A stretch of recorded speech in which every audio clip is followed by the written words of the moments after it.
जी entertainment की 31 जुलाई को हुई ईजीएम में शेयर धारकों ने प्रमोटर ग्रुप से 3,143 करोड़ रुपए के फंड जुटाने और नया एम्प्लॉय स्टॉक ऑप्शन यानी ईसॉप प्लान लागू करने की मंजूरी दे दी है।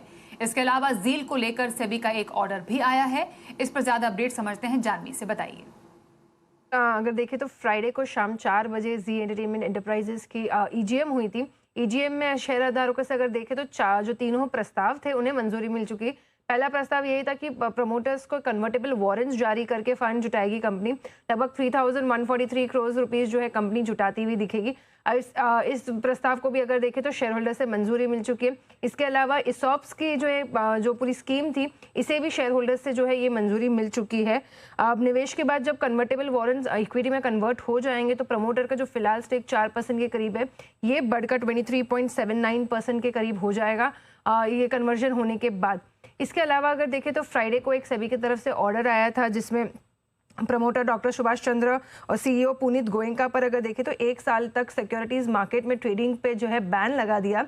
कुछ पुराने विवाद चल रहे थे उस पर। उसके बाद अगर देखें तो सेबी के ऑर्डर पर जी एंटरटेनमेंट की जो है कि बयान आता हुआ दिखा है कि सेबी के आदेश पर फंड जुटाने की जो प्रक्रिया है उसका कोई असर नहीं पड़ेगा। जो फंड जुटाने की प्रक्रिया जिस हिसाब से होनी थी वैसे ही होगी। साथ में अगर देखें तो कंपनी जो प्रमोटर्स पर जो लगे आरोप है उसके ऊपर अगर देखें तो उचित कार्रवाई भी करती हुई दिखेगी। इसके अलावा भी अगर देखें तो ब्रोकरेजेस का व्यू भी काफ़ी पॉजिटिव है जी एंटरटेनमेंट पे। कोटक इंस्टीट्यूशनल इक्विटीज़ की अगर बात करें तो इन्होंने कंपनी को अपग्रेड कर दिया है, रेटिंग को रेड्यूस से अपग्रेड करके ऐड कर दिया है और जो लक्ष्य भी है ये भी बढ़ा दिया, 90 रुपये से बढ़ा के 130 कर दिया। और इसके अलावा CLSA भी अगर देखें तो आउट परफॉर्म की रेटिंग को बरकरार रखे हुए और लक्ष्य 125 का रुपये का जो है ये बरकरार रखते हुए दिखे है। ओके, धन्यवाद जानवी पूरी डिटेल्स के लिए आपका। अब आपको बताएं सेबी के ऑर्डर पर लीगल एक्सपर्ट्स का क्या कहना है, इसका कंपनी के फंड जुटाने की योजना पर क्या कोई असर पड़ेगा, इस पर एक्सपर्ट की राय भी देख लेते हैं। सेट ने प्रेफरेंशियल अलॉटमेंट को अलाउ किया है।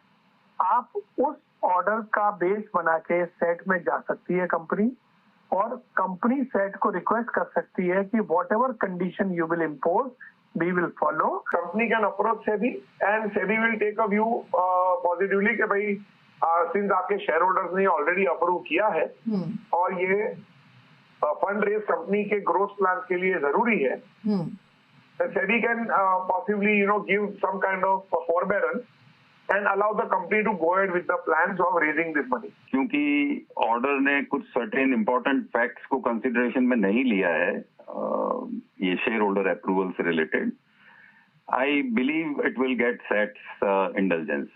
तो मेरे हिसाब से अगर आप ठीक से पढ़ेंगे जो ऑर्डर है तो सुभाष जी और पुनीत जी को कोई बद नहीं है कि वो वारंट्स को सब्सक्राइब करें।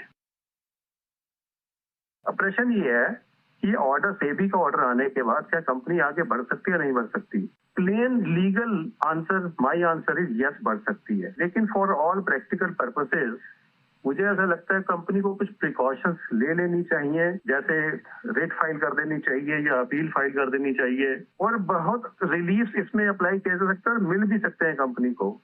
जी एंटरटेनमेंट को सेबी से क्लैरिफिकेशन देना होगा कि क्या ये प्रेफरेंशियल अलॉटमेंट हमें अलाउ किया जाएगा या नहीं किया जाएगा, क्योंकि ऑर्डर आने से पहले ही ये प्रेफरेंशियल अलॉटमेंट का ईजीएम रेजोल्यूशन पास हो गया था और अगर सेबी अनुमति नहीं देती है तो फिर कंपनी को इंटरिम रिलीफ के लिए सिक्योरिटीज अपीलेट ट्रिब्यूनल जाना पड़ेगा। सेबी की जो जजमेंट आई है, जो ऑर्डर आया है, वो completely different question of law पे है, तो दोनों अपने अपने फील्ड में सेपरेट है।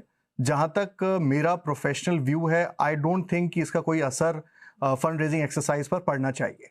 जो सेबी का ऑर्डर है उसमें जो रिस्ट्रिक्शंस हैं, नेचुरली जो as we see and we read the order, उसमें there is a restriction on the promoters from and they are debarred from the market, so they can't do any kind of trading, so any of those actions are restricted. But because the resolution preceded the SEBI order, as far as the resolution is concerned, उसमें जो shareholders ने approve किया है, in my view, that allotment can go ahead and happen to the promoters of the company. तो इस पूरे मामले पर आपने देखा एक्सपर्ट्स का कहना। वैसे आपको बताएं जी बिजनेस और जी मीडिया दोनों जी ग्रुप का ही हिस्सा है और किसी भी निवेश से पहले अपने एडवाइजर की सलाह जरूर लें।